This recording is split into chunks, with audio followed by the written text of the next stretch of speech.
கஷ்டமாக இருக்குது. அது எப்படி ஏற்றுக்கிறதுனே எனக்கு தெரியல. கனவு மாதிரி தான் இருக்குது. ஹாஸ்பிட்டலில் அட்மிட் பண்ணிருக்கேன்னு சொல்லியிருக்காங்க. நான் கூட ஃபேக்கு தான் நினச்சேன். ஆனால் நியூஸில் எல்லாமே பார்க்கும்போது தான் உண்மைன்னு தெரிஞ்சுது. ரொம்ப கஷ்டமாக இருக்குது. ரொம்ப நல்ல மனுஷர் அவர் ரோபோ சங்கர். என்னோடய பர்த்டே சர்ப்ரைஸாக வந்து ஹாப்பியாக கொண்டாடிட்டு இருந்தோம். அவர் மாதிரி யாருமே வரமாட்டாங்க சீரியஸாகவே. ஒரு ஈகோ இல்லாமல் அவ்வளோ ஃப்ரெண்ட்லியாக பழகினார். சீரியஸாகவே இது ஒரு சினிமாவுக்கு ரொம்ப இழப்பு தான் நிச்சயமாகவே. ஸோ அவருடைய ஆத்மா சாந்தி அடையும். வணக்கம், நான் அச்சனத்தின் நடிகர் சாய் சக்தி பேசுகிறேன். ரோபோ சங்கர் அண்ணன் கூட வந்து விஜய் டிவியில் கிச்சன் சூப்பர் ஸ்டார், ஜோடி நம்பர் 1 நிறைய ஷோவில் விஜய் டிவியில் ஒன்றா ஒர்க் பண்ணியிருக்கோம். அந்த நாட்கள்லாம் நினைக்கும் போது இப்போவுமே ரொம்ப கஷ்டமாக இருக்குது, மனசு ரொம்ப வலிக்குது. என்னை பொறுத்த வரைக்கும் மக்களை எல்லாரும் சின்னத்திரையிலேருந்து மகிழ்விக்கிறாங்க, ரொம்ப சந்தோஷமான ஒரு விஷயம். அவங்களும் அவங்களோட உடம்பை பார்த்துக்கிட்டா ரொம்ப நல்லாயிருக்கும். ரெஸ்ட்லெஸ்ஸாக, தூக்கம் இல்லாமல், சாப்பாடு சரியாக இல்லாமல், அவங்கள தன்னை கவனிச்சிக்காமல் ஸோ கஷ்டப்படுறதுனால இந்த மாதிரி ஒரு மிகப்பெரியமான ஒரு இழப்பு. மக்களை மகிழ்விக்கிற மாதிரி நீங்கள் உங்கள் உடம்பை பார்த்துக்கோங்க. ஏன்னா ஹெல்த்து ரொம்ப லைஃப்பில் ரொம்ப முக்கியம்.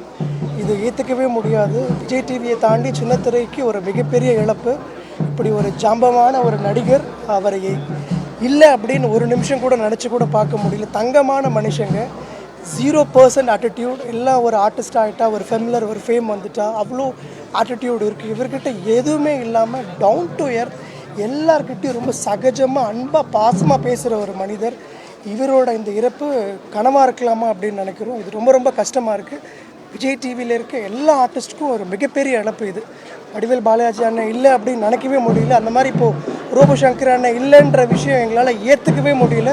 சின்னத்திரைக்கு இது மிகப்பெரிய இழப்பு. ரொம்ப வருத்தமாக இருக்குது. அவருடைய ஆன்மா சாந்தியடைய எல்லாம் வல்ல இறைவனை பிரார்த்திக்கிறோம். நன்றி. தொடர்ந்து அவன் குடும்பத்தோடு பயணிச்சுக்கிட்டு இருந்தேன். நான் வந்து நடிகனானதுனால அவன் மகள் திருமணத்திற்கு என்னால் கலந்துக்க முடிய வாய்ப்பெல்லாம் போயிடுச்சு. இன்றைக்கு அவங்கள சந்திக்கும் போது அவன் மனைவி என் திருமணத்துக்கு ஃபோட்டோ எடுத்தீங்க, இப்போ என் வீட்டுக்கார் கருமாதிக்கு நீங்களே ஒரு ஃபோட்டோ எடுத்திருக்கேன்னு சொல்லும்போது என் கண்கள் கலங்குகின்றது. ஒரு நல்ல நடிகன், நண்பன், எனக்கு மகன் மாதிரி. காரணம் என்னென்னா, அவன் திருமணத்துக்கு அவனுக்கு பெண் கொடுக்கலாமா வேண்டாமான்னு அவனுடைய மனைவியுடைய அம்மா என்கிட்ட கேட்டாங்க. நீயும் மதுரைக்காரர் தானே, பார்த்து சொல்லு அப்படின்னு. ஒரு திருமண நிகழ்ச்சியில் பார்த்து இந்த மதுரைக்காரங்க நல்ல பையன்தான், நீங்கள் தைரியமாக பெண் கொடுக்கலான்னு சொல்லி அந்த திருமணத்தை வடவள்ளி கோயிலில் நடத்தி வச்ச ஒரு பெருமையும் மகிழ்ச்சியும் எனக்கு இருக்குது.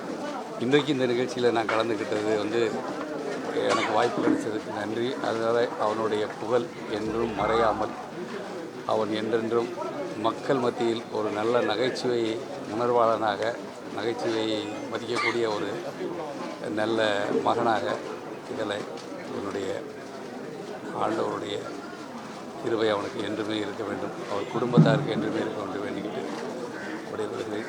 நன்றி, வணக்கம்.